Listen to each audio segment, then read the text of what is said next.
Welcome to Jesse Green Live. It's 5:36 a.m. on a Wednesday morning.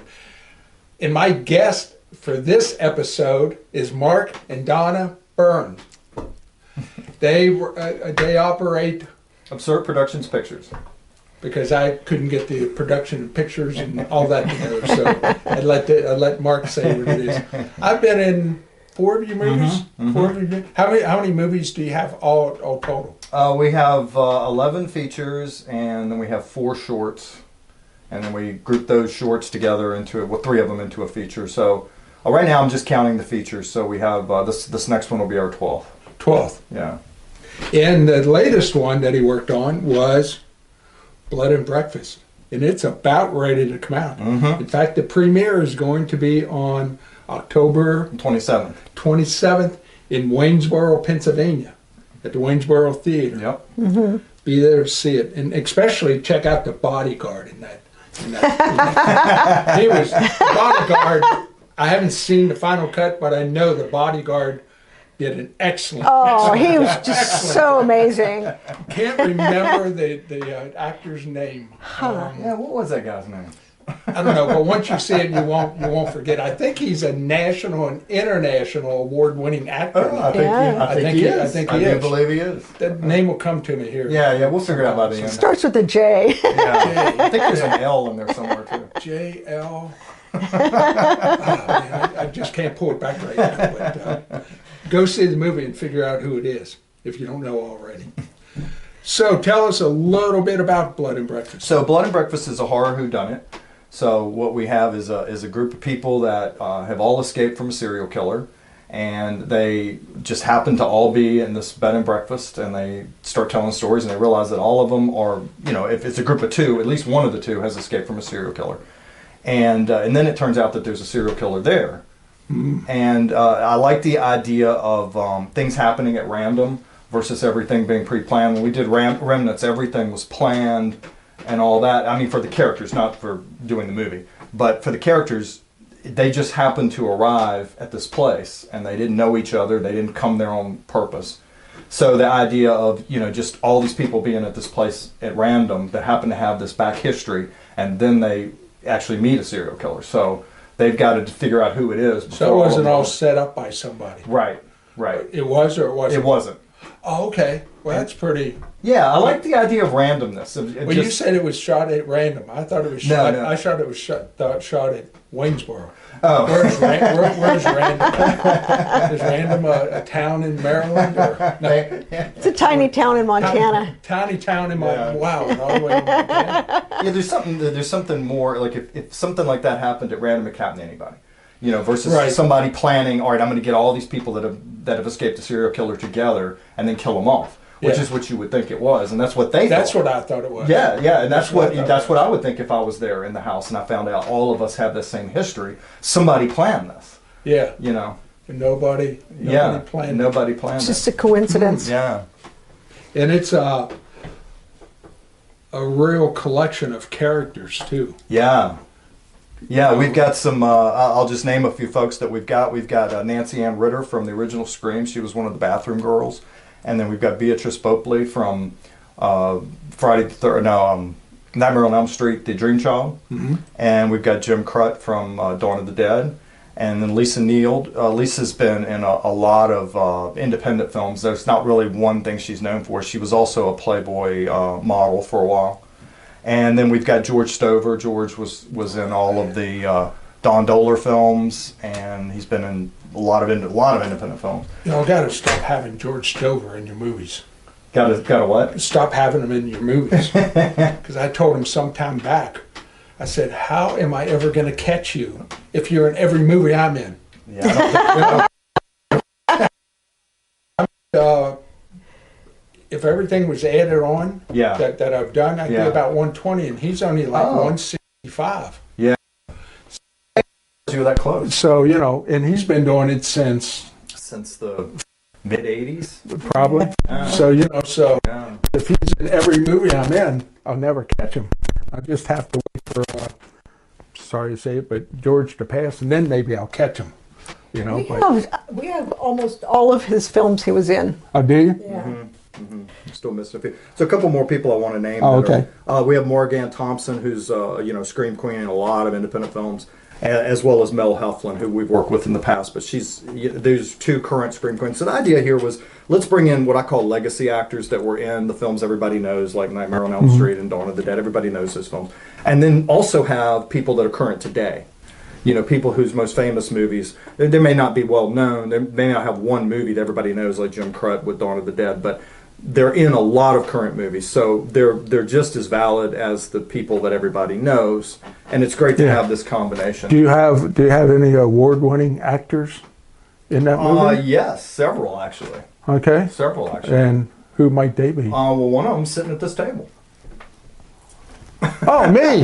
That's right. That's who we were thinking of earlier. That's it. Yeah. That's me. And I happen to play the bodyguard for Lisa, Yes. who was at one time on the cover of Playboy. Wow. There you go. That's almost as good as winning a Best Actor award right there. That's Put right. that on your That's resume. right. That's right. That's right. That's right. Yeah, I think it's interesting how you've kind of come full circle. You played the villains, and once again, we talked about some roles you didn't have any dialogue in Bigfoot. Some roles you didn't have any dialogue, and now you've come around to playing the lead characters with a lot more dialogue, and they're more the nice characters, like the guy you played in Anna Key, and like this character. Both of them are nice characters. We don't give away too much here, but you were concerned about the kid. Yeah. You kept looking out for him. You were concerned about Lisa. Yeah. So you were not a bad guy. You were I wasn't a bad guy. You were not a bodyguard that's like, I'm looking to kick, Can we give away a spoiler that I was not the serial killer? Can that be? Because everybody assumes. What movie? What movie was it? What movie was it, Russell? They wanted to. I think it was that defunct movie that we worked on. Remember, they were going to shoot a diner scene. Yeah. And they wanted me in the diner. Mm-hmm. I was the serial killer in the movie. Oh, okay. So they wanted me in the diner with my back to the camera because they were afraid as soon as somebody saw me in that scene, they were going to be like, "That's the serial killer." Oh, right. We know who that is. Right. Yeah. A lot of people probably would think that when they see. Yeah. So I am not the serial killer in this movie. Yeah.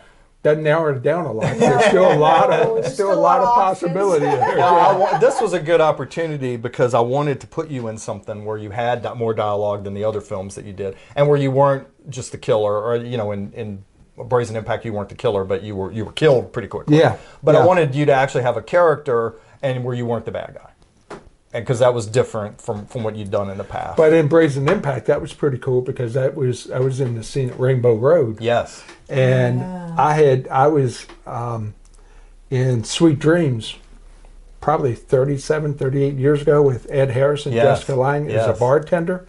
And then in Brazen Impact, I'm the bartender. And who's behind the bar with me? Hillary Steyer. Hillary, that's right.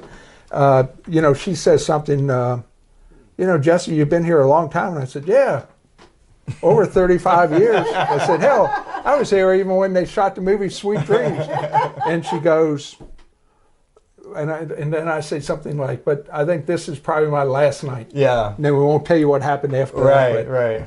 Yeah, so that kind of came full circle. Yeah. And we can't tell. It was his last night. We can't tell you that. Oh, okay. I wouldn't. I'm not going to say why. Yeah, I wasn't going to say it. But it was your last night. Yeah, but it was my last night. Yeah. Man, Sweet Dreams. I mean, Rainbow Road. Yeah. Man, I was in that. Like I said, 36. It might have been 38 years ago. We shot that.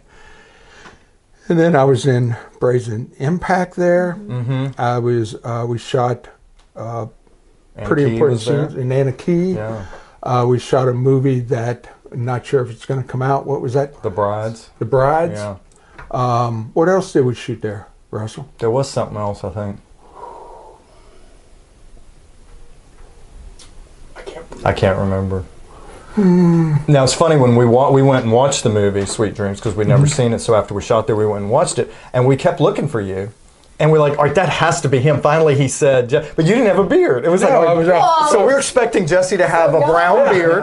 And I looked for the guy with the beard. I'm sure Jesse had a beard. And he had long hair, but you didn't have the beard. And so, well, that can't be him. You don't have a beard, right? and then they called you Jesse, and we're like, that's him. Yeah.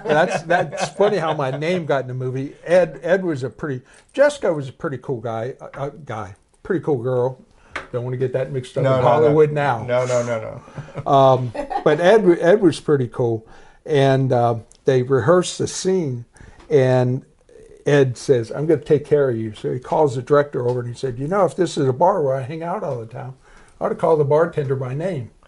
And so that's how I got Jesse, 7 and 7 in the movie. That's awesome. And then there was constant confusion if they in the bar scenes if they asked for Jesse, Jessica Lange and I would both answer. Okay. And so they finally said, "Okay, you're Jesse and you're Jessica," and she was cool. I asked Ed about because we're told not to talk with him, but Ed was all right there with us. You know, she was a little aloof. Yeah. You know, and I asked Ed about it, and he said, "Well, next time, you know, you're at the bar and it's just you and her, just say something to her." He said she's more shy than anything. Mm-hmm. And then after that, it was, you know, we didn't have long. I'll put it to you this way: she was okay to talk to. But you always had the air that she was Jessica Lange and you weren't. Right. You know? Right. Mm-hmm, with Ed was just he wanted to be one of the guys. In fact, the dollar bill that I take in that scene you only see the hand. Okay. You don't see me. You just see the hand taking the money and then and putting money back and delivering the drink and taking the money. I got that dollar bill signed by Ed. Oh, nice. Because I asked him if he'd sign it, and he said, "Well, when they tell me I'm cut tonight, just when I walk out, just follow me." Okay. And he said, "We'll do it outside so that everybody's not like, hey, yeah. That's smart. Oh, that's nice." Yeah. But Ed was a super guy. Got a couple stories I can tell you when we're not taping. Not on camera. Not on camera. Yeah. But he's super nice guy. But just an update. In 2 months, it will be 40 years. Wow. What? At Rainbow Road? Yeah. For Sweet Dreams. When Sweet Dreams came out? Yeah. Wow. 40 years. 40 years next year. Wow. Yeah. So Rainbow Road is no more. I don't know if it's been torn down yet, but it has. That's what I hear. Yeah. Have you been by there? No. I hear that it was... Yeah, it was a shame to see it go. I'm amazed that some preservation thing couldn't have come in there. And me too. But then again, you know, it's Sweet Dreams was shot there. You know, Patsy Cline sang there. Right. But then she probably sang at every other old bar in. Yeah. But how many? I mean, in that area, things don't change as often as they do, like in a bigger area. Right. But how many of those places are still standing? I mean, that's right. That's right. So if you were one of the last places that she played at, you know, I would think. I mean, you could do tours. People could come in, have lunch. Well, and that place had so much memorabilia. Oh, yeah. I spent an hour walking around looking at the pictures. They had Paul Newman and Elvis and. Just it was like a history. And, it was. There were a lot of people from the 50s to to today. Yeah, you know, it was. Russell and I were there the last night it was open. Oh wow! And I wanted to buy a bar stool just to have it from Anna Key. Yeah. And they said no, they're going to go up for auction. You have to buy them through the auction. Okay. Well, they sold a clump of 8 of them, and I don't know what I would do with 8 bar stools. Yeah. You know, but 8 bar stools only sold for $20, $15. You were going to give them more than that, probably. Yeah, I'd have given her $50 to just walk out of there with one. Yeah. And they were like, no, they inventoried everything, and like somebody has never walked out of a bar with anything. You know. But I just wanted one. You know, to say this is the bar store I sat on in Anna Key. Yeah. And because when they, you know, how big the open dance floor was there, when we shot Sweet Dreams there, the studio built a bar in the middle of that floor. Oh. Okay, and the reason for that is then they could get the cameras Yeah. the whole way around the bar. Yeah. Yeah. So the bar that you see in there wasn't the real bar. Interesting. No, that's interesting. I never knew that. Watch Yeah. it, and you'll because Yeah.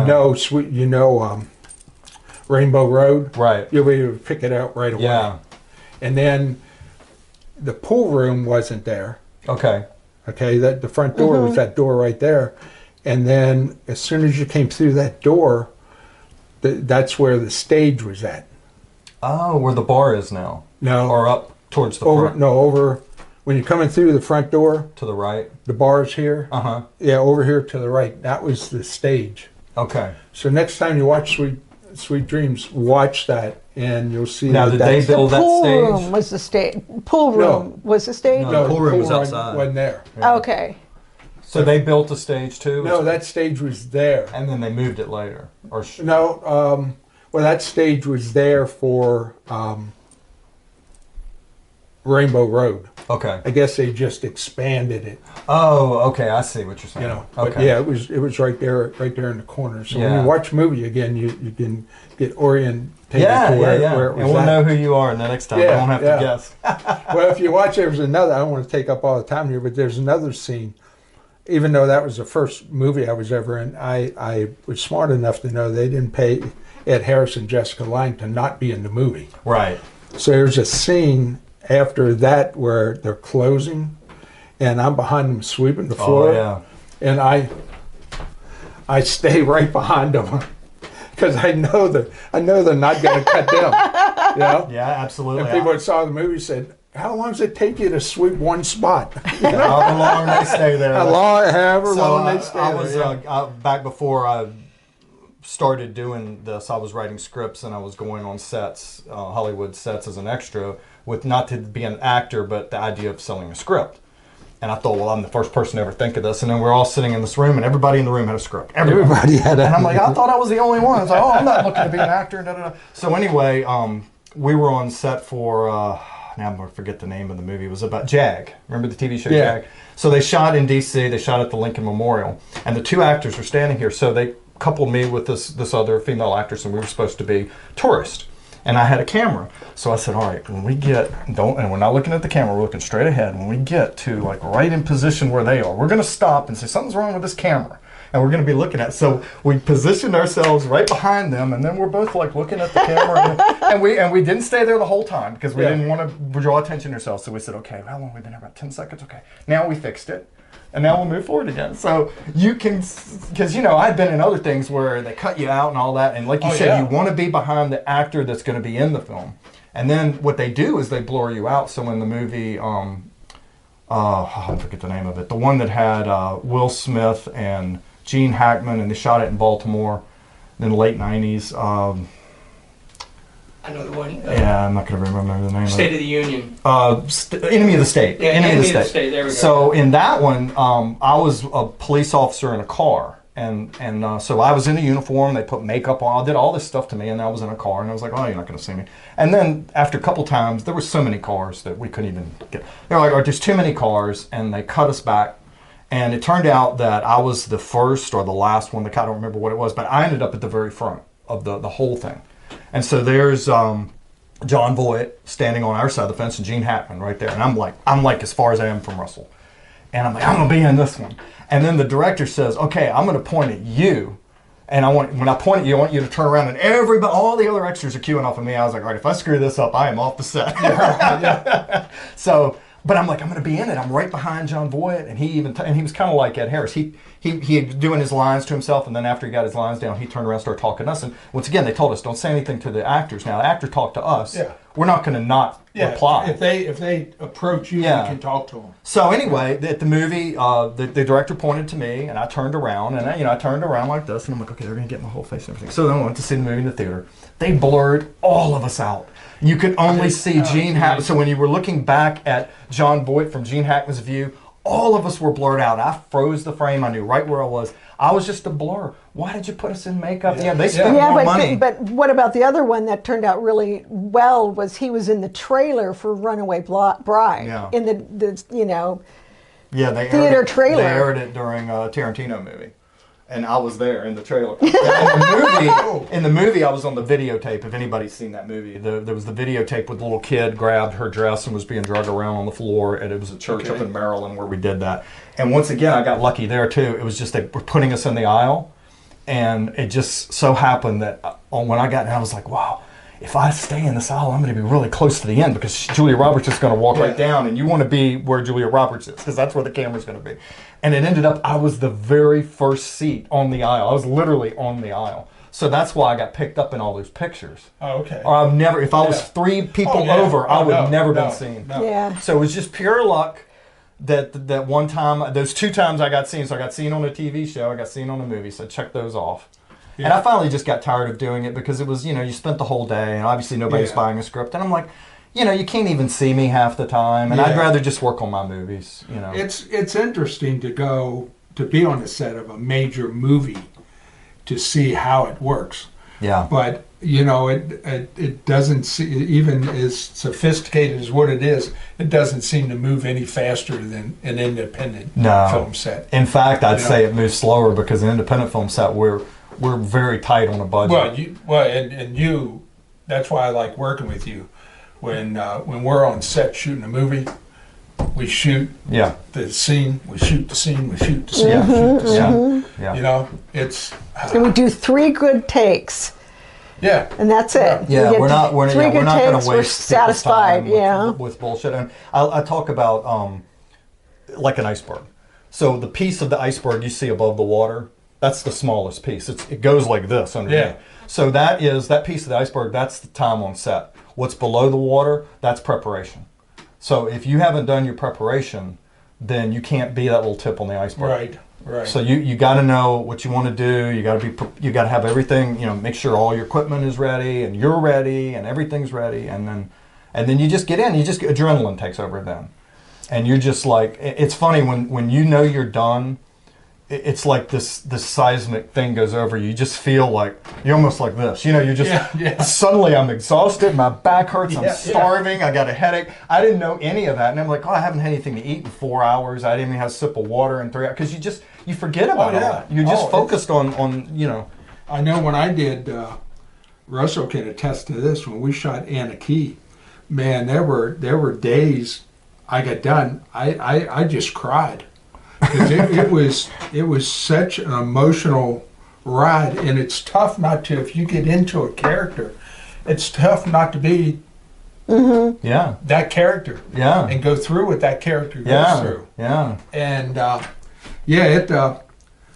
in my opinion with actors on set is if you don't get it in 2-3 takes, you're probably not going to get it because just as an actor, your spontaneity starts to go down. Yeah. In fact, I'll tell. I think you do it. If not, I'll tell the director tape the rehearsal because that might be the best you get. Because I hate people that show up on movie sets. I don't care if you got 2 lines or you're the star of the movie. Showing up on set not prepared, right, and not knowing your lines. Right. That's all we ask you to do. Yes. Is just learn your lines. Yes. And don't get me wrong. I've had days where I couldn't remember one line from another. But for the most part, when I show up on set, I know my lines. Well, if you get people and they know their lines, that first rehearsal might be the best you get because that's the one pure one. Right. After that, it becomes repetition. Yes.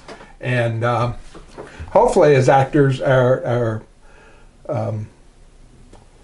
quality doesn't go down, but it just has to naturally, Oh yeah. Because I've been 20-some takes on a scene. We worked with the director. I'm not going to say the name, but I think his approach was let's practice until you're so flat that. Once again, I don't understand the logic, but all of the spontaneity was gone. Yeah. We don't need, when you're saying, we don't need to practice anymore. We got this. I mean, everybody did the lines verbatim 5 times in a row. How much more proof do you have? Yeah. And it's like, we're starting to, gradually our Yeah. amping is Yeah, going it's down. going down, And if you yeah. and then he does more, and then okay, let's shoot it. And then he did one take, and out of the 20 takes we did, it was probably the worst. And he's like, "That's a cut. That's a, what you're not doing another one." He was a director that didn't trust his own judgment. Yeah. So he couldn't say, okay, those are really good takes. We're done, you know? Yeah. He just kept going and going because he couldn't trust his judgment. Yeah. What I hate is when you have a really good take, and then you get a sound man goes, "I heard that plane. Right. I heard that plane." Oh yeah. And I'm like, you know, planes fly, you know? Yeah. It's tough to be anywhere in this country. Yeah, and unless there's it's not Gladiator or something. Yeah. or Jurassic Park. If you're shooting Gladiator, yeah, you don't want to hear a plane. Yeah. Yeah. Yeah, that's true. That's true. That's true. That's happened in several famous movies. Yeah, yeah. So other movies that I know I've been connected with was Bigfoot. Mm-hmm. That was a fun shoot. Yeah. Jesse the Foot. Yeah, that's right. That's right. And the Foot where Mel Heflin played a scientist in the movie. And it was the first time we'd worked with you and her. And she had figured out this stuff that would help stop the Bigfoots and all that. And so the Bigfoots were smart, and they came in. And who do they want to kill? They wanted to kill Mel because she was the smartest one. Yeah. She was the scientist.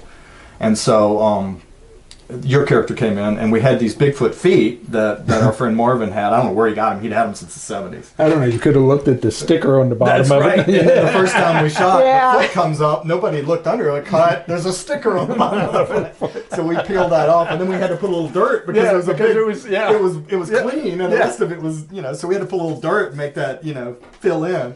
But then and I got right down as the camera, and you came right in, and it was a homage to the movie King Kong, the remake, where King Kong killed the guy who took him off the island and made him a circus freak, and King Kong, and once again, I think King Kong knew, all right, you're the one that got me, all right, I got a special thing for you. How many actors out there can say that they have smashed Mel Heflin's head? That's right. That was a tongue teaser there. But that was a fun movie. How many big feet were there? Is that I used to know. Is that what? I think there were 11 people I think it's played Bigfoots. Bigfoot. Bigfoots? I think so.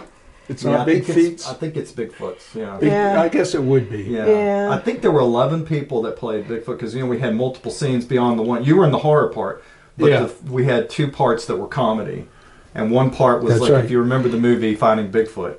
What actually started the whole thing was this idea that we'd come up with about doing a parody of Finding Bigfoot. So then Finding Bigfoot, they go, okay, we're going to go up on top of the 2 mountains and we're going to do howls back and forth and see if we get any Bigfoot reaction. So they go up and go, ooh, and then all right, roger that, I'm going to do that. So the Bigfoot said, all right, we're going to go, and the hillbillies, we're going to get the hillbillies. So one of the, Dale Jr., Hank Jr., and then the 2 hillbillies got, what? Who said Hank's the best junior, and got them into a fight, and then the Bigfoots were all happy. Laughing. Because the Bigfoots in the comedy part, the Bigfoots were like kids. They were like pranksters. Yeah. And so they would, they did these little pranks, and these, like lighting the bag on fire of what, and you step in it, and that kind of thing. And then the second part was the Bigfoots were having relations with humans, and so they were going through like relationship problems and all that. And once again, that was something that we wanted to explore. And that movie was very different. There's nothing like that movie. Yeah. I've watched a ton of Bigfoot movies, and ones that are trying to be funny with Bigfoot a lot of times, that they just make the Bigfoot, I don't know, not real. Yeah. Just so big the idea that monster. this Bigfoot has an anger management issue, and he goes to the therapist. I played the Bigfoot who had the anger management, and I'm telling the stories about the other Bigfoots. Well, I know what happened to this other guy who had, he went to he was dating a human. Here's what happened to him. And it was just, it was so much fun to do that. It was the only time that we ever did what I would call a B movie, where, it's not the most beautifully looking movie, because B movies aren't, so we just went with the natural lighting and that kind of thing. And it was like, we're not trying to make this look like a Hollywood movie. It's not supposed to be. Now, we didn't try to make it look bad. We didn't do that either. But we just went with more the way it came out. And, it was a lot of fun. Everybody had fun on that. And but once again, the audience it's a hard sell because people think of Bigfoot movies as being horror. Yeah. And to mix comedy, particularly the type of comedy we did was 100% comedy. It wasn't horror comedy. It was like 100% comedy. It was just parody of humanity, really, in the Bigfoot. Yeah, it was a funny movie. Can I add a little sidebar on that? So, you know, there's always fun little sidebars in movies when you're shooting and everything. And when we were shooting that, we were in the park one day, and Mark was in his full Bigfoot costume, and he was fixing the camera, setting it for me, so I'd take over. These two young Mormon missionaries were on their bikes, and they run over there. They're like, here. They want a photo with yeah. Because then they go back to Utah. And then, so we could probably sit at a table. You could be Captain Decapitate, and I would be the Bigfoot. We could. Yeah, we could, yeah. But I have that photo too. It's just so hilarious. You don't have a hard time signing autographs with that big ass. I know. And you know, it's funny with costumes. It's always the same. When are you in the Bigfoot costume when it's 100 degrees? You're not in the Bigfoot costume when it's 20. Because you'd be happy to be in that costume when it's 20. Hey, believe me, I worked. I used to be a street performer in Key West. Okay. In my outfit, so I know it, yeah. I know hot. Yeah. But most of the time, I tell you, when I'm in that outfit, I'm having so much fun. You don't notice. I forget how hot it is until the end of the day, and then it's like, oh man, that was a scorcher. Yeah, I remember at one point we did take a break for you because it was super hot, and we got you some water, and you were in, and I knew how hot it was in that suit. In that suit, yeah. And the funny thing was, like, everybody, I joked about in that movie, everybody wants to be in the suit until they get in it. Until they get in it, yeah. What am I asking for? Yeah. I was so happy when I finished. Not that I didn't enjoy my scenes, because I really did, but I was so happy. I was like, this is the last one. I don't have to get in the suit again. And I had a. Who did I kill out in the woods in that movie? You killed Matt Amos and Damien. You killed Damia and Matt Burns together. Oh, Matt Burns. You killed later. You killed Matt Amos. Okay. And that's where it was so hot. And Matt Burns survived. No, he didn't. I mean, he survived in real life. In real life, yeah. Oh, they all did. I had my shot there. Stuck in a Bigfoot universe. I had my shot there, man. It was. That's right, because I had your chance. Yeah, I had my chance, and I had my chance, and I didn't do it. So let me see, what other movie that? What was it? One of One? Mm-hmm. That was our last one. One of One, yeah. Mm-hmm. I wasn't in that. Right. No, I'm only kidding. But Russell was in it. Russell was in it. Russell was the.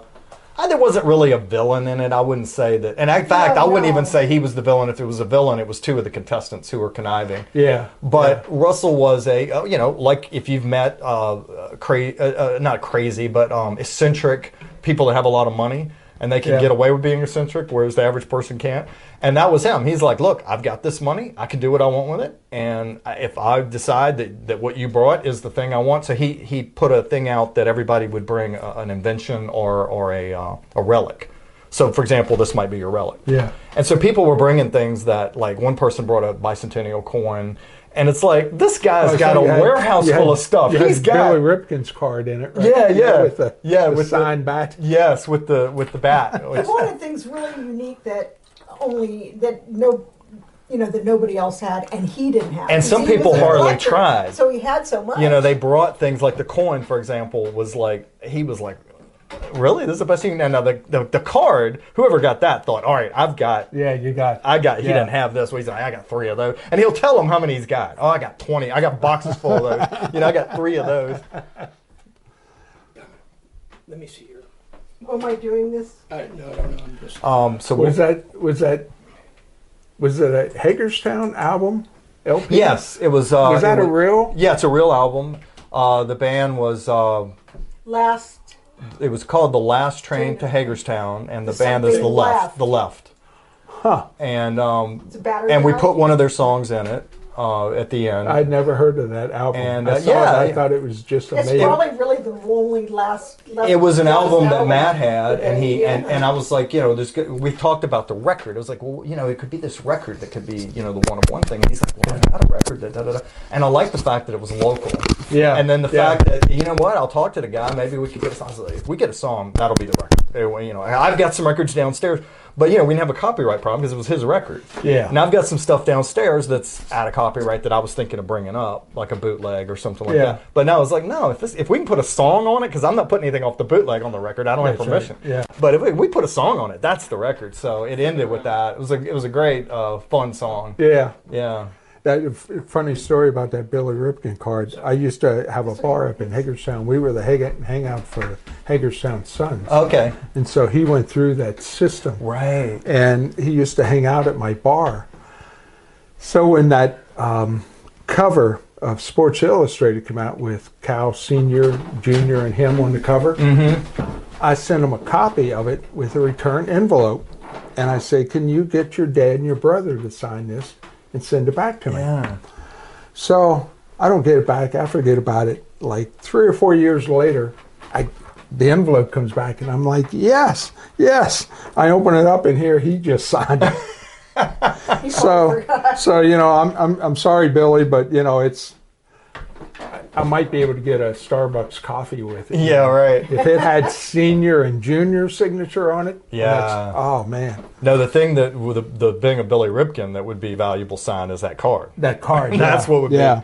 be. A friend of mine's father had a pool room in his house, and he was an Orioles fan, and so he had a lot of paraphernalia up over the years that he had that card, and that's when I first saw it. I was like, I wonder why he had that card of Billy Ripken. Why you didn't look at the card very good, did you? I said, well, it was a card of Billy Ripken. You know, did you look at the end of the back? And I was like, all right, let me go back over, and I looked. I was like, oh wow, how did they get away with that? Well, they didn't notice it either. No, they didn't. And then notice one day, some exec came in and said, what is that on the end of the back? And they had to pull it. So if you got, and he had the original card, which he went and sought out, which a lot of Orioles fans did. They went out, I want that original card. But it hasn't gone up like I thought. I thought it would be, you know. Well, I think there were so many of them out there. That, I think a lot of them got out there, and you know, Billy was probably the least famous of the Ripkins. No question. You know, no sorry, question. Billy, but No question. you know, I think he's working with Cal Jr. up at the. Last I heard at the Aberdeen, they have a triple A. Yeah, something up Cal there. owns that. Yeah, right? Cal owns that, and yeah. I think Billy works. Yeah, there. and I've seen Billy every now and then on like MLB channel or one of those channels talking about baseball, and you know you don't recognize him as much from the way he looked in his playing days, but they showed his name and was like, oh wow, that's Billy Ripken. I'm glad he's getting. I knew Billy's wife. I guess he's still married to Candace. Last I knew he was. I've known her for a long time. She's from right up around Hagerstown. Okay. I think. Oh, okay. Cool. So I knew her before they ever. Got together. So, but I haven't seen him for a while. That'd be a good podcast if I could get. I have an idea. How did you guys get started? You know. Oh, okay. You know. Yeah. Well, let's go back. How, when, where? All right, let's go back to the story I told earlier. We have to go back to the story how we met. Yeah. Well, even before that is when I was on set trying to sell a screenplay for this movie here, Small Fish, Small Pond. So I had that screenplay written. It was the first one I ever wrote. And I just, all right, I'm not getting anywhere with this. So I said, if I can't sell the screenplay, then I'll just make it myself. So I founded the company. Well, the company was I was already using the name, but I founded it officially as a filmmaking company. And I quit going on sets. You know, I'm just not going to spend my time doing that anymore. I'm not writing scripts for other people. I'm going to do. Now, I didn't do this one first. I did the Noir film first because that's just what I wanted to do. Mm-hmm. And I wasn't ready to do this because I had to take that script. I had 3 different scripts that were, I mean, if we just shot all that, it would have been a 3-hour movie. It was just too long. So I took pieces of each script, but the main one, and I shortened it, and then I came like a wraparound to tell the story. And that's how that got done. But anyway, the reason the company was founded was to make that film. And so when we made this film, that's when Donna and I met. And we met at the gallery, actually, where this movie, that we'll talk about later, Clark Fox, a gallery in D.C. called MoCA, D.C. And Donna was doing volunteer work down there. And Clark was going to be in the movie. There were a couple other people that were affiliated with him that were going to be in the movie. So we were going to go down there and watch Noir movies that I was bringing down, just so everybody could understand the dialect and all that. And they all were familiar with it. But I said, let's just watch a few of them just so everybody gets it. And Donna was there, and she liked Noir movies. And one of the roles was open, and Donna ended up getting it. And then it was the lead. I was the femme fatale the female lead in it. In the film noir. That's her right there. Yeah. And then it wasn't just the role, and it was in real life too. So, Okay. so I mean, you know, And we have been together for 21 years now. yeah. And So how many people could say they met at an art gallery? You know, it's a better story than we met at a bar, or even worse today. Oh, we met online. I never even knew this person. Well, sometimes that works out though for Sometimes people. it does. You Yeah, I know, know people that it's yeah, worked that out. it's been, I'm and it's glad kind I of the never had to do go-to. that. I guess we're We all were old we enough were to- we were very, very lucky. Yeah. You know, and I almost didn't go there because I was good friends with Clark and he was owned the gallery, and I was one of the artists there as well. And then I was not going to go. I was at the door, and somebody said, "Hey, we're going to go down to this other gallery and do this tonight." And I said, "Well, I really want to watch these movies," because Clark asked me, the owner, "Hey, we got these movies, and I know you like these, so come down and watch them." So. Anyhow, so I was kind of like one foot out in the door, one foot out the door, and finally went in and. See, if you wouldn't have stayed, That's right. Yeah. might not be sitting here. Might not. Yeah. And then right away we got involved with, because I had met Conrad Brooks before because he became friends with Clark Fox and was coming to the gallery and hanging out and having a table and stuff like that. So I met him before I met Mark. And then Mark, he was friends with Clark. And so anyhow, we had this group of mutual friends and we just hadn't met each other. And then right away, we started being actors. We were working on the film together, but we were also actors in this series of Conrad Brooks. Was so wacky, and which is where we met Matt Burns and everything, And Marvin. and Marvin and stuff. So that was really, we met Matt back then. Yeah, so that was Matt's he first movie. He was in a movie. We were shooting it in where was it? In Luray. In Luray at Luray, a Virginia. yeah, at a. And that was That was That was Conrad's it movie. was called it the Plan 9? No, it was the. it was one he directed. It was called it was- Gypsy Vampire Part 4. He did 5 of them. We were in 3 of the 5. Yeah. Well, we met Marvin from the very first Marvin was Gypsy the Vamp. first one, yeah. Marvin was somebody who worked with us for a long time, and was a really good friend. And he did everything. He could do camera. He could do audio. He composed music. He everything. So Is he good at doing audio and camera? well. How good is He was. He was. Oh, He's yeah. not no longer with us, but unfortunately, he had Parkinson's and. but he had Just checking me. He had done all of edited all of Conrad's Gypsy Vamp, almost all of Conrad's Gypsy Vampires, till he couldn't take it anymore. Yeah. So 5 hours of And one his last film shot. was Bigfoot. He was one of the Bigfoots with me. He was the other. Remember, we were the two doing the Hank Jr. Dale Jr. thing. Oh, okay. Yeah. Okay. We were Yeah. the two Bigfoots. Oh, okay. Yeah. So that was great to Yeah. get to work with him. I knew that he was not going to be able to work much longer. Yeah. So it was important to get him. That was another thing about that movie that was important. Well, I got to admit, I started working on horror movies, and I still can't honestly say I'm a horror fan. Right. I watch horror movies, but I'm not. People get into it that I still have to really think about the difference between Jason and Michael Myers. If I think about it, I can tell you who's who, what, and all. Right. But there was a guy that he did the description at the beginning of Killer Campout, and it was the last thing he did. Okay. And he was a famous in the horror business. I can't think of what that guy's name was. Had a real distinctive voice, creepy voice. Yeah, I mean, I saw it like years and Vincent years Price. ago. I don't. No, it's not the guy that we saw up at New York at the Comic-Con, at the old Comic-Con what was his name? that worked with Conrad. Yeah, this guy had a voice that we heard him at a Comic-Con, and it was like, that's that We guy. recognized him from seeing him in a And we film. turned and just followed the voice and went over, and I don't remember his name. I don't remember his now. name either. I don't think we have a picture of him. And he was in the Don Dohler films too, wasn't he? In one of them. No, because Conrad wasn't in the dog. He was in something with Conrad that was. He was in several independent. Yeah, he was in something else. He was out of New Jersey, so So- he wasn't really down in this Man, area. the name just went. Yeah.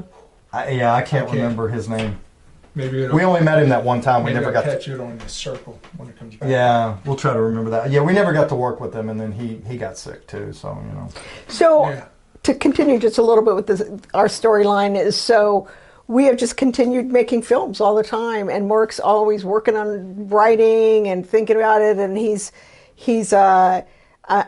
you know, of course I'm biased because he's my husband, but as a director, he's a great director because to work with, because like you said, he has many great spreadsheets and he keeps and he tries he knows what he wants to do and when he wants to do it, and he's super organized, and it's just really nice. And so the juxtaposition of that is working with Conrad, bless his soul, is that he just was like chaos, you know, and I'm artistic and chaos. And so kept coming back all the time for the same shoot because he never got it done. He never got it done. You know, but there were other fun things about working with Conrad and stuff. So part of that, too, was I think he started making films too late. And I think towards the end, it was just too much for him. I mean, he was in his 80 80s. years old. Yeah. And it was just too much for him. And it wasn't, I think one time I asked him, and he just said, you know, are you still having fun?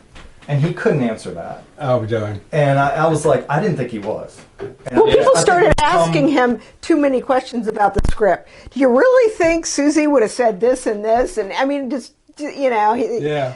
So. But just you know, it's a lot of work, as you know. Oh, it's a lot of work. It is. And I'll tell you what, if I'm 80, I don't know that I want to be corralling 30 people and having to set schedules and go, so-and-so's late, we got to shoot this first now, we got to change our schedule, that we had everything set up to shoot this, and that person's not going to be here for 2 hours, so now we got to break all that down, move it over. You know, for me, I can handle that, but at age 80, that's a lot. Yeah, maybe not. When you walk in like, all right, I had it, this is what I had in mind, we were going to do this and this, and like he liked to shoot in order, so scene 1, scene 2, and he couldn't understand doing, we're going to shoot 3, 4, and 5 because they're all here. Yeah. You know, or you know, we these. Wow. So it just got, and he'd have all these people, and he would bring people in that didn't need to be there because I think it was just too much for him. Yeah, I really do. In his defense, I really think, and that's why he finally got out of it. And he still enjoyed acting because he just showed up and you tell him what to do. Yeah, but all that was too much for some. So if you guys out there thinking about getting into filmmaking, don't start in your 70s. Well, you know, he did though. Despite all that, he did have a lot, maybe at least 10 films. Oh yeah, he did. That he made, you know, over time. So there were some earlier ones like Grandparents from Outer Space, and he has some of those earlier ones that he made that, you know, that were decent B films and stuff like that. Well, the first of both of he did 2 sets. One was Jan Gell, which was about this caveman kind of creature guy. And the first one of that was really good. It was, you know, it was a B kind of a horror comedy before that even existed. And then the first Gypsy Vampire was good. And then as, just like with most sequels, as you go further down the line, the quality, the story just goes down because you just, that's why we're not doing sequels. There's no interest in that. None. I was ready to say, that's what I like about working with you is every film that you do is completely different from whatever else you did before. Yes. Completely different. Yeah. We like to do multi-genres, to do different ones each time. And we even take it, like when we did this film, we looked at, or I looked back at Remnants and said, okay, let me look at Rodent. There's no ghost. There's no different zones for spirits to go through. And a lot of the actors in Remnants, not that we don't like them, but we just don't want to bring the same cast back for Remnants. So yes, there's some folks, you were in it. Mel and Jim were in it. I stepped way up in. No one's going to know because you were just in those 2 scenes and you were completely different characters. So I was. You were not a nice person. In that the one scene I was. I was the same guy. Yeah. Before prison and after prison. So the fact that you were in prison. And obviously, after prison didn't make you better. No. Well, I probably went to prison because I had my daughter tied up in the basement as my concubine. I think that had a little bit to do with it. I think people frown on that stuff. I don't think that's a particularly popular stance. Here's a funny story. In that scene, she had to spit on me. Right. And she was reluctant to do it. I just did a scene for another movie where an overseer, and the king brings this girl in. I got to smack her around a little bit. And she has to spit on me. And she goes, and this girl is going to the Liverpool Academy of Acting in Liverpool, England, which I understand is la-di-da. Yeah. And she goes, I can't do that. And I go, yes, you can.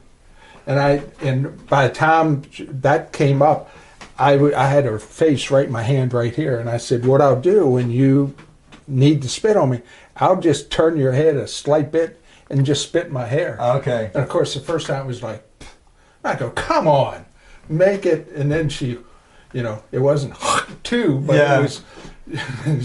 She let her good one go, and you got to do that for the stuff to look good on. Absolutely. For it to look good on camera. And I tell if they're going to spit on me, just don't spit in my eyes. Right. Right. Just spit on my cheek or you spit can on my wipe it hair. off. It's I can wipe it off. I missed a good scene in that one because Russell had come up with the idea to just do that, and I forgot it. I forgot it. It was. Yeah. Oh. Well, what's funny? What's funny in a lot of what's funny in a lot of the horror things that I started out with, people would work with me and they'd know to when the scene was done to keep it rolling, because I'd always do something strange like kill somebody and then go in and kiss them on the forehead and go, it'll be okay. Yeah. Or take their blood. And, in my mind, I'm thinking, what can I do that exactly your reaction to that, right? That audience is going to go, oh. Yeah. But I forgot it. Right. And I probably wouldn't have wiped my hair, because I'm not, especially nowadays, I'm not into exchanging spit. Right. Unless I know who I'm exchanging spit with. Unless you're planning that. Unless I'm planning on it, yeah. But, I would probably just, to make it weirder. Yeah. But, and that's the thing about being prepared and everything is you allow spontaneity like that to exist. Yeah. If you're not planning, then you've just got a bunch of people just throwing things against the wall. It does not work. It works when you're planned, and then that allows spontaneity to come into the structure. Exactly. And there have been many things that have happened in our films over the years where we get on set and we do it a couple times and go, I wrote it, it's fine, but it just doesn't work. Why don't we switch this up or that up? Sometimes it just until you get on set. And it might be the people, it might be the location, whatever it is, and you just make a slight change. But because you're prepared, you can do that. Yeah. Well, you have different personalities in actors. Yes. In different, I can't think of the word, but cadences. Different experiences. Sure. Yeah. You know what works and you know what, because I've played evil enough. Yeah. Well, no, not enough. I still want to play evil, but I didn't want to get stuck just in the horror genre. Right. Yes. I wanted to expand from that, and yes. And the key has helped a lot. Oh yeah, has helped a lot. Oh yeah, absolutely. And even in this movie, like you said, I play a nice guy. Yes. And so that's two examples you can show people. Yeah. Okay, well, I heard all you did was kill. Well. Yeah. Look at these two. I did a ton of dialogue. Yeah, look at these. I worked with multiple actors in both these films with doing dialogue. I didn't kill anybody in either one of them, right? In the Jester, I just played a nice gravedigger. Oh, okay. And you were a gravedigger. I was a nice gravedigger in one of the Conrad's movies. I heard a scratching in the coffin. I was like, what does that sound? Is it, I don't hear anything. Oh, that's scratching. And it was the vampire trying to get out or whatever. Oh, jeez. We were gypsies in one film. You were a gypsy with me. Weren't you in one? You were a gypsy and I was the gravedigger. Oh, okay. Okay. And then I was the gypsy again. And you were. Well, you were the you and I was the French director and you were the actress and the other one.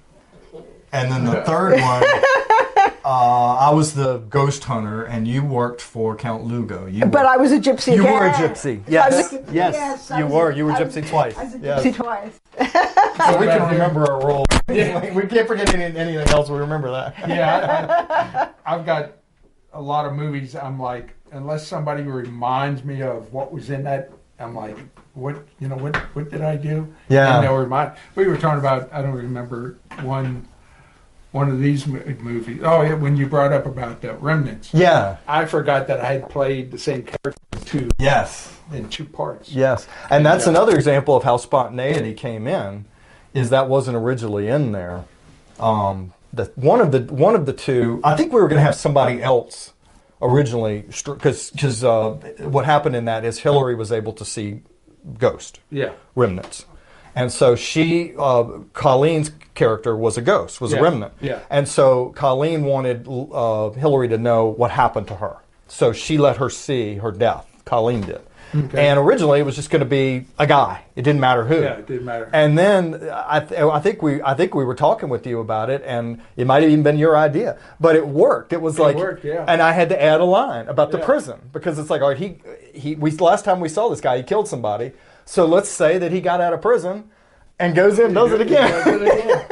That was funny. And it really worked. That was funny. We showed up on set that night. Colleen come up. I think I had met her a couple times before, but she comes up and she goes, I can't believe I'm finally going to be killed by you. Oh. And I'm like... She was so excited about that. Yeah. And she did a great job of dying in that. She did. Yeah.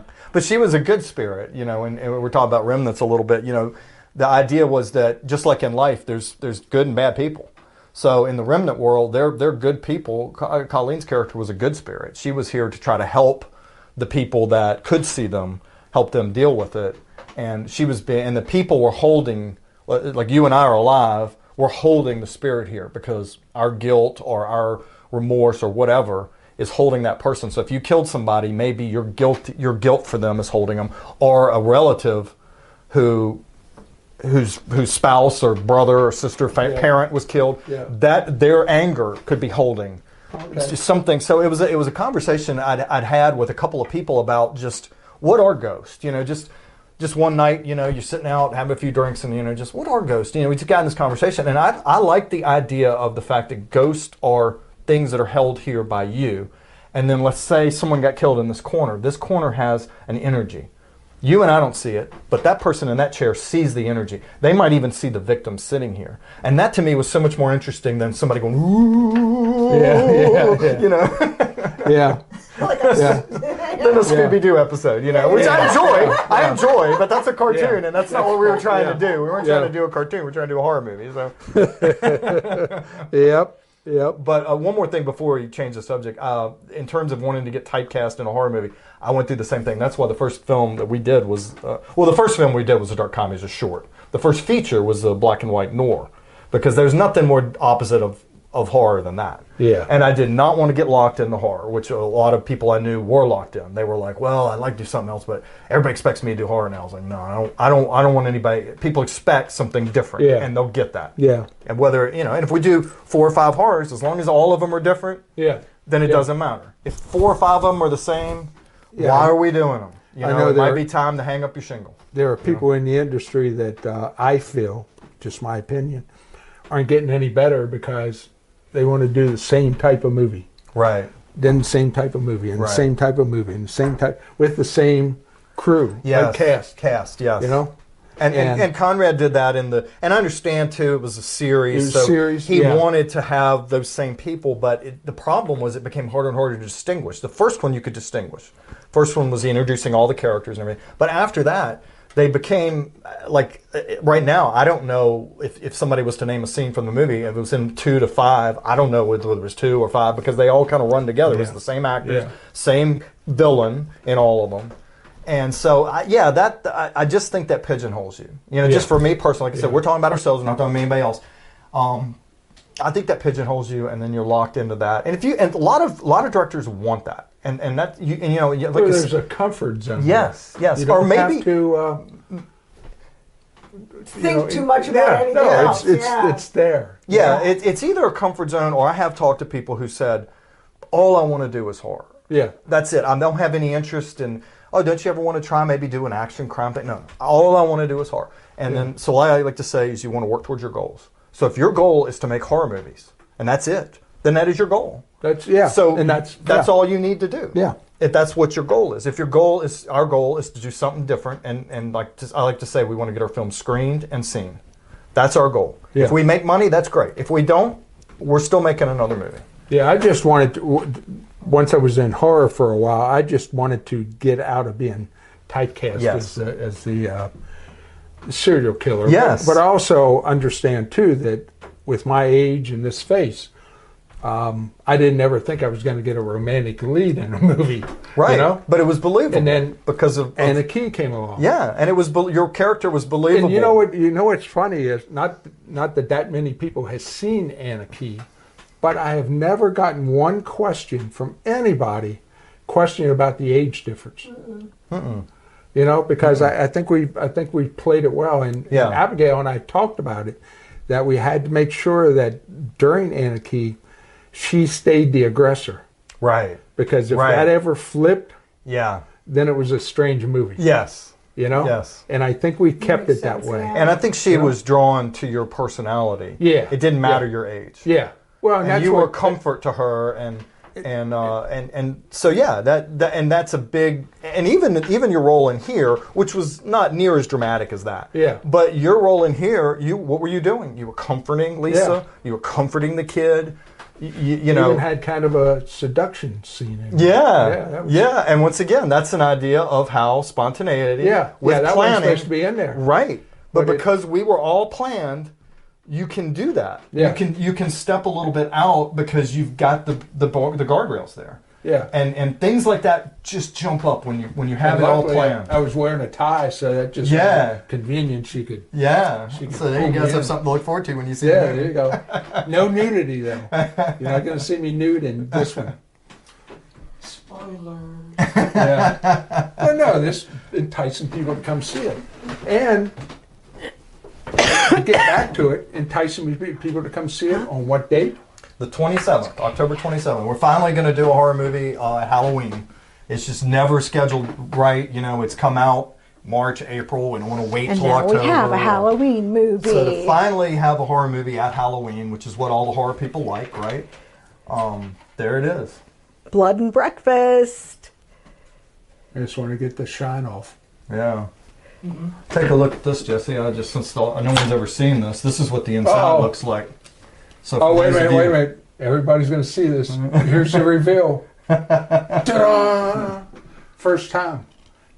Oh, cool. Yeah. So we did a mini poster inside, Cool. and then the DVD's got the the logo on it, and then of course in the back we've got description, a few photos here, and then the description, and then the cast at the bottom, a standard kind of DVD back. Is my name on the cast? Yeah. Yeah. Here, hold that there, Donna. Okay.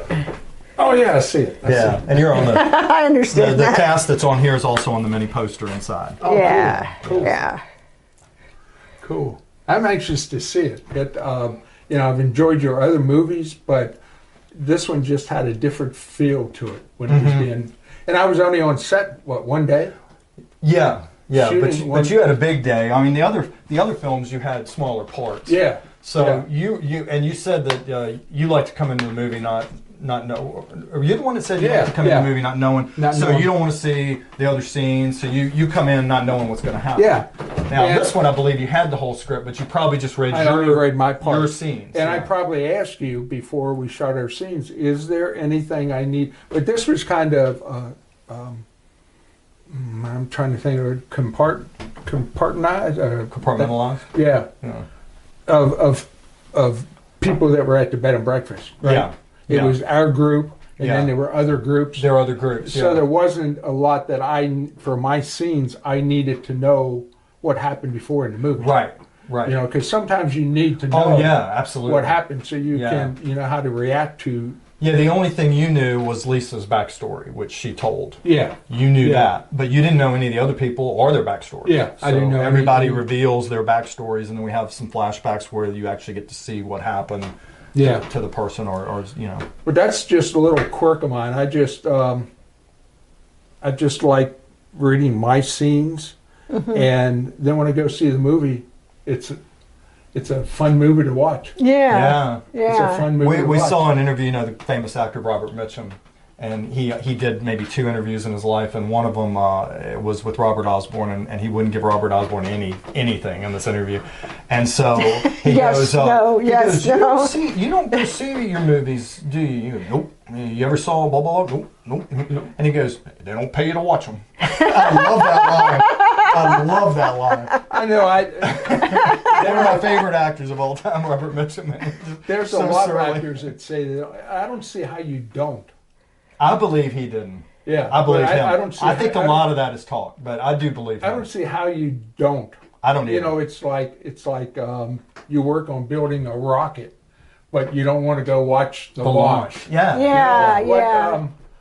And I'm like you. When I did like these movies where I was an extra, I went out and I wanted a copy of it. Yeah. I want to buy a copy of it. You know, so Yeah. I want a copy of everything that I'm in. And you know, I've called ones that Conrad did that we were in. I have all the ones that I was in as an extra. I think I got just about every movie I was in. Yeah. So you know that's something that's kind of going away because the DVD is going away. I was one of the last people to try to sell DVDs online and all that. And we may try that again with this because it's a horror film. That's the one thing people want. Well, I think in the horror genre, that's a completely different group of people. Yes. Of any other, I think, maybe science fiction, maybe Maybe science fiction. once you get into them. Yeah, maybe science fiction. But it seems like people in the horror genre still wants that physical. Yes. And I know I do. Mhm. I don't want to. No. Because I know when I did The Jester, it came out. It was only available online. Right. And I downloaded it, but as soon as I could buy I'm a little upset because they only put it out in Blu-ray so far. Yeah. And I don't have a Blu-ray player, Yeah. but I wanted the physical copy of it. Yes. Yeah. You know, just there's something about holding that Yes. instead of going It's on real. a computer and it's Yeah. Yeah. it's like And when we go to Comic Cons or pop culture, conventions and stuff, the horror does really well on the table. We Yeah. have a table, and the horror crowd is huge. oh, it is. Yeah, It is. we put something. We put something on. Was it Fearflix or something that? No, what was it that had the opening showing of it, like 2,000 views or something like that? You remember that? It was.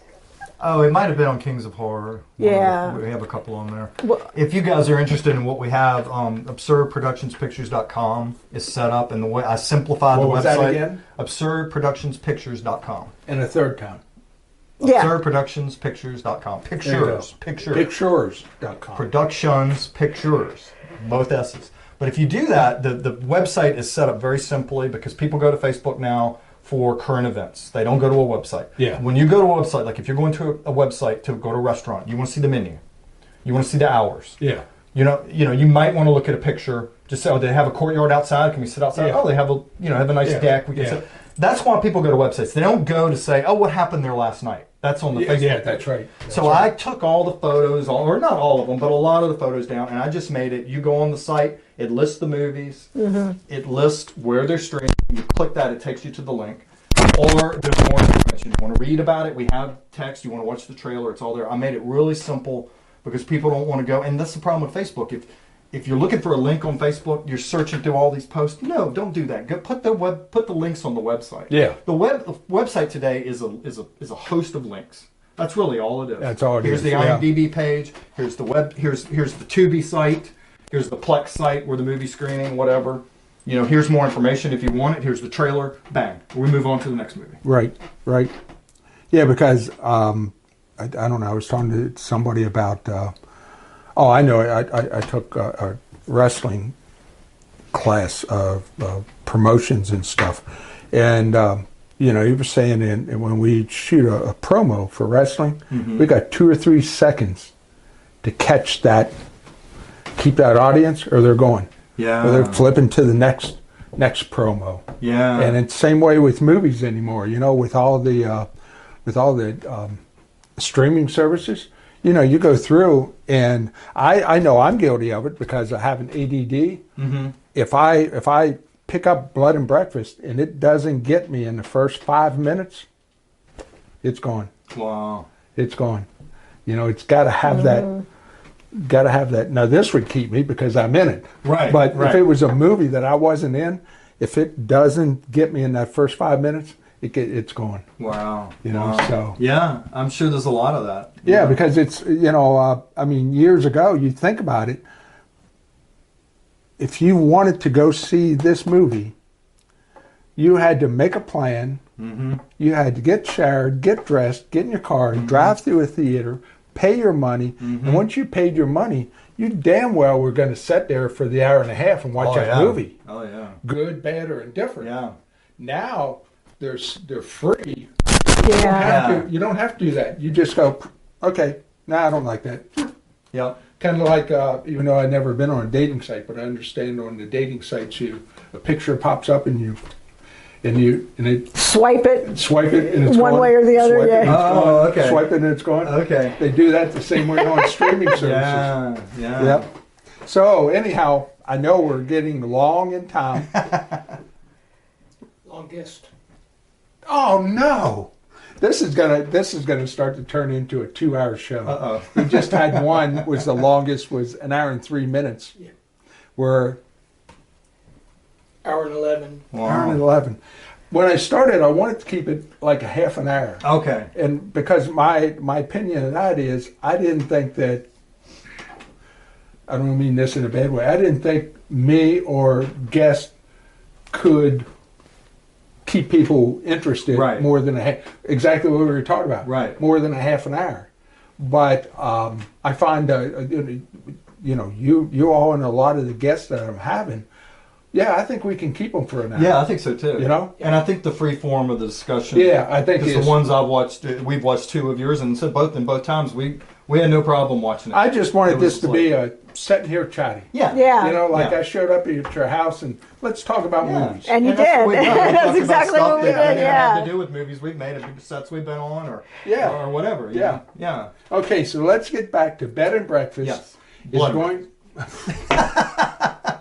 I do that too. Hey, it was I a do. play on words, so you know. Yeah. Will not be cut.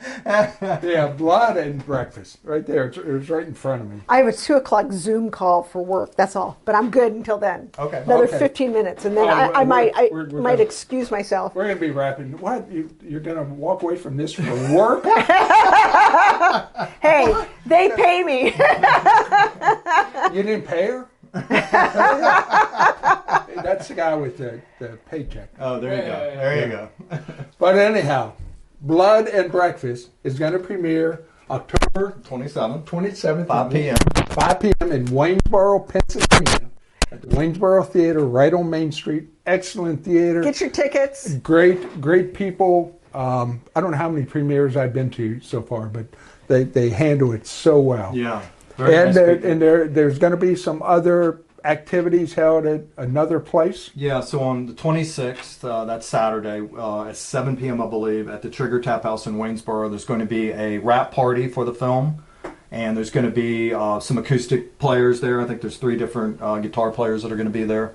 And then the next day, between 11 and 3 at the same location at the Trigger Tap House in Waynesboro, there's going to be the Sinister Sunday. And what that is we're going to have these films, or maybe not this one, but certainly this. Tables. And some of our other films. We're going to have at a table. There's going to be some of the actors from the movie are going to have tables there with arts and crafts things that they do. There's probably going to be some people with films there. And the big thing is that the 4 main names on the film, the first 4 names, which is Lisa, Jim, Beatrice, and Nancy Ann, are all going to be there with tables selling photos and things of their movies. And you'll be able to get a copy of the movie, or we're also going to have posters, and you can get them to sign those. You can bring your item for them to sign. If you're There you interested in go. other movies of ours, we will have, not a whole lot, but we'll have a few copies of our previous movies. I know most people are going to be interested in the new one. So that's on between 11 and 3 at the Trigger Tap House in Waynesboro. And if some of the people in the movie can't make it to those functions, Yes. we'll be there at the premiere, Yes. and we'll be glad to sign. We'll be glad to sign the movies Yeah. at the premiere. Yeah, and I- Oh, go ahead. I was just going to add too about at the premiere of the Waynesboro Theater is they have really good popcorn. Yeah, they do. That's a big Yeah, plus. they Come do. to the premiere, watch the film, get some popcorn. Well, Yeah, one they thing, do. we Have all won't, these butter one thing we won't flavors. be doing at the theater that we have done in the past, I just want everybody to be clear, is in the past we've set up a table there. But because of the number of people that are coming it just gets, that lobby is not huge. No. And it gets big. When we did one of one, a comedy's going to bring a lot fewer people than a horror film. So we could set up the table there, was no problem. Yeah. But that's why we're doing this event, because then everybody can come, they can get their stuff signed and all that. If there's a couple of oddballs that don't come to the screening, that's fine. We'll have copies for them, but we're not going to have bucket loads of copies. I'm going to have a handful in a backpack for the cast members. They'll let you set up a little section of the actual. They will, but we agreed that we wouldn't do that this time because Okay. it wasn't our screening, but there was a screening there where it got to be pretty hectic in the lobby with the table and all the people, and it's a borderline fire hazard, you know. So if you've got too many people up there trying to get through, so we're not going to do that this time. That's why yeah. come to the event. Come to the event, particularly for those of you that aren't in the film. Get a film. I'm not going to have copies for sale at the theater unless everyone all the cast members have gotten theirs, and there's no cast members left, and I still have 4 or 5 movies. Yes, I'll be happy to sell those, but those I'm keeping in my bag. Those are for the actors. They can go online. They can go to the website later and get it. If After the screening, we will have Yeah. a link to purchase you can purchase the film through a link. Yeah. We'll put that up, but that won't occur until after the film's screened. But if you purchase it at the whatever you call it, swap meet or The Sinister Sunday. Yeah. bring it to a theater, and I'll be glad to sign it there for you. Yeah, absolutely. And if you come to the Sinister Sunday and get a copy from us or from somebody else, we'll sign it. There's no charge. We're happy to sign it. We're happy you guys are interested in the movie enough to pay for it. So that Even though I sign it for free now, even though I'm a national and international award-winning actor now. That's right. So you just want to give a little back to the people. This might be the last movie I actually signed. It might be. It might be. Wow. So he's just giving back to the people here. I mean, look, Just giving that's it the back kind of to guy the he people is. who helped me. Who got you to this point in your career? I mean, you wouldn't be there without all these people helping. Right, that's right. Okay, I think we're going to wrap it up here. Once again, that's October 27th, 5 p.m., Waynesboro, Pennsylvania. Waynesboro Theater, right downtown. You can't Get your tickets. miss it. Yeah, get your tickets. You Get go your online tickets ahead of time. Eventbrite or whatever it was. Yeah. We'll put the link up. Well, you can- for you guys. I'll put the link up Okay, here. can't you just go to the Waynesboro Theater link? And get Probably, tickets from yeah. there, I too? think if you yeah, go there, you that'll- can get tickets from yeah. them. I'll add it to here. Yeah. And what was your website 5 again? o'clock, Sunday the 27th. AbsurdProductionsPictures.com. Again? AbsurdProductionsPictures.com. Oh, look. AbsurdProductionsPictures.com. I like to do that because in advertising, 3 times is Yeah, remember. yeah. Right. Any more than that is too much, and if you hear that, they might have missed it. Yeah. Okay, so thank you both. Thank you, This was Jesse. fun. Yeah. It was a lot of This fun. was fun. Yeah. I Anytime, find out a yeah. lot about y'all that I didn't know. Because, Yeah. we've only ever met on sets. And, That's right. The time of talking is real. That's probably the only regret I have on set is as I don't have time to chit chat with people because I don't have time. And if I'm doing that, if we're waiting for the food, like if we're eating the food, like when we sat down to eat the food, then I said, all right, I'm not playing with the camera. I'm going to come in here and sit down with the group and eat. That's good. And then and for 15, 20 minutes, and then I'm like, all right, I got to get back in there.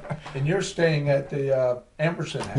Yes. Amberson House in Waynesboro, Pennsylvania, where this was shot. Yes. You're staying there. If you It's a haven't ever great stayed place there, to stay. if you haven't ever checked it out, you gotta just stay there one Check day. their website out. They have Every pictures of all their rooms. Each room has a theme. Each one's And different. you'll see them in the movie. We shot in every you room see in it there. the- So I actually stayed in the medieval room. Yeah. The night of the Anna Key premiere. Yeah, I know. Which is a big scene in here for me. Yeah. In that Yeah. I remember you did that. But check that out, and you're staying there Saturday night. Saturday It's night. coming Yeah. up Saturday Yeah. night. Okay. Yeah. Well, I may join you for Sunday for breakfast. Oh, there you Okay. go. I'll give Amanda a call. And, Yeah. And she'll just add me on, and Yeah. I can have Yeah. breakfast. Yeah, And definitely. I'm sure other people were staying there. Yeah, Beatrice and Lisa and Kay. And it's Mike. Michael? No, I don't think so. Kay, it's Kay's sold mom. out. It's Kay's mom is So there. we've got the place the sold room. out. It's sold Yeah. out that night. You asked me about that. Yeah. It's Well, you'd already done it. Yeah, I'm only 20 minutes away. Yeah, and you Yeah, already why did would it. You you did it do one that? time. Yeah. I wanted to stay Yeah. in the medieval room, and I did that, Yeah. and that was my treat to myself. Oh yeah, Right. for your for yeah. the Anna Key. And that was Yeah. kind of our feeling. It was a treat to us, and it was also a thank you to Amanda and the folks Well, yeah, you have at to- Amberson yeah, House. oh. And we were able to do Yeah. that, so I was very happy. They were great. She has shown up at wrestling events to support me. She showed up when I did my first theater. She showed up for that. So And she was a that's background very cool. character in your short film. yeah, she was. Yeah. Yes, she was. Yes, She was. we remember. Yeah. We saw that. Yeah. Yeah. Okay, so we're going to wrap it up here. And one more time, October 27th, Waynesboro, Pennsylvania, 5 p.m. at the Waynesboro Theater. Don't miss Blood and Breakfast, but get your tickets now because it could sell out. It could. Could sell out, yeah. It could. It could sell They out. have sold out horror films there. So Yeah, it Yeah. could sell out. And if it sells out, you're shit out of luck. Shit out of luck unless you buy a copy. that's right. So, Oh, you're gonna bleep yourself? no. No. I can say shit out of luck. Yeah, I yeah, just can't say GD Right, right. or F. Yeah. You know, and I don't think we did. No. We didn't say one nasty word. No. No. Okay. Well, that's only because the guy that I was interviewing, you got to know him. And Okay. It was like two old parrot heads getting together, and the stories just. And a few choice words came out, a few four letters. Yeah, and what we. Okay, she's got to work. I gotta work. You get a phone call at 6:35 in the morning. Well, I'm an early riser. Oh, okay, because that's a little early. Thanks for joining us. See you next week for Jesse Green in between, and in 2 weeks for Jesse Green Live.